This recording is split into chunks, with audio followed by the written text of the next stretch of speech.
Queridos, eu quero compartilhar hoje com vocês sobre chamado e propósito. Eu queria compartilhar um texto que está lá em 1 Samuel, capítulo de número 16, versículo de número 18.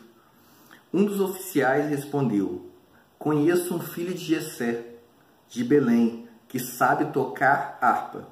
Ele também é um guerreiro valente. Ele sabe falar bem, tem boa aparência e o Senhor está com ele. A história de Davi é uma história muito conhecida na Bíblia. E falar sobre o chamado na vida de Davi tem tudo a ver com o propósito para o qual ele foi chamado. Nós sabemos que em determinado estágio da vida de Davi, ele estava cuidando das ovelhas de seu pai e Samuel vai até a casa dele, vai até a casa de Jessé para ungí-lo como rei.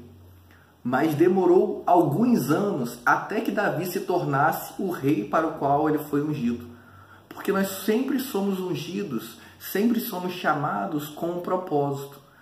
A diferença do chamado para o propósito é que o chamado pode até mudar ao longo do tempo, mas o propósito jamais muda. Em determinado tempo da vida de Davi, ele era um pastor de ovelhas. Ele estava no campo cuidando de ovelhas. Em outro tempo, ele estava ainda no campo, mas já protegendo as ovelhas do urso, do leão, matando o urso, matando o leão.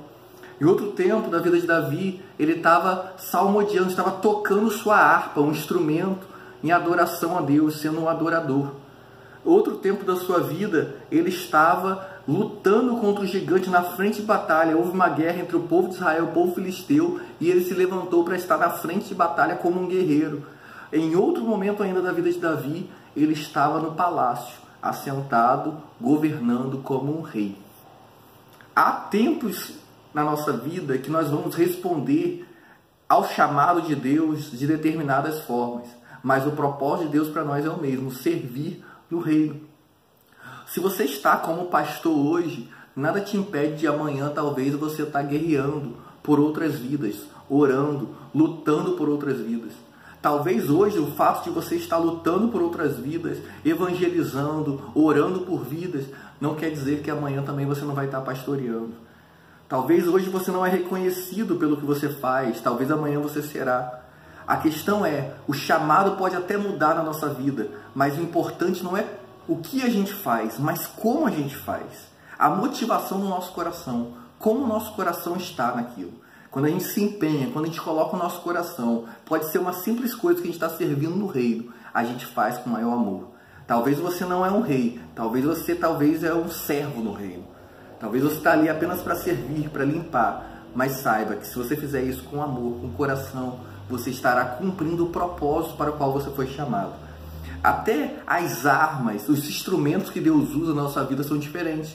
Quando Davi era pastor, ele usava um cajado, porque é isso que o pastor precisa para cuidar das ovelhas, para tocar as ovelhas, para puxar as ovelhas para perto, para afastar o lobo. É isso que o pastor precisa do cajado. Quando ele vai lutar com o gigante, ele já tem uma funda, ou seja, ele tem um objeto de guerra, uma arma para lutar. Em determinados momentos da sua vida, você vai ter, em determinados momentos da vida de Davi, ele tinha uma coroa, porque ele estava sentado no trono, ele era rei. Então, o instrumento, ele tocou uma harpa. Então, no momento que ele era adorador, ele também tinha um instrumento na sua mão. Então, até os instrumentos que Deus coloca, aquilo que Deus coloca em nós, nas nossas mãos, para a gente estar servindo no reino, vai variar no chamado que ele está naquele momento da nossa vida. Então, nós precisamos identificar os tempos de Deus na nossa vida, o chamado de Deus na nossa vida. O propósito não muda, mas o chamado muda. E no momento que você está hoje, você precisa identificar quais as armas ele tem colocado na sua mão. O que Deus tem colocado na sua mão? Em que lugar você deve servir no reino de Deus? Porque o propósito é o mesmo. É o serviço com amor ao rei. Mas talvez você vai estar como um músico, como um adorador. Talvez você vai estar como um pastor. Talvez você vai estar como intercessor, guerreando por vidas. Mas não deixe o propósito se distanciar do chamado. Chamado e propósito caminham juntos. O chamado muda, o propósito não. Caminhe no chamado, de olho no propósito, porque você fará o melhor. Deus abençoe sua vida.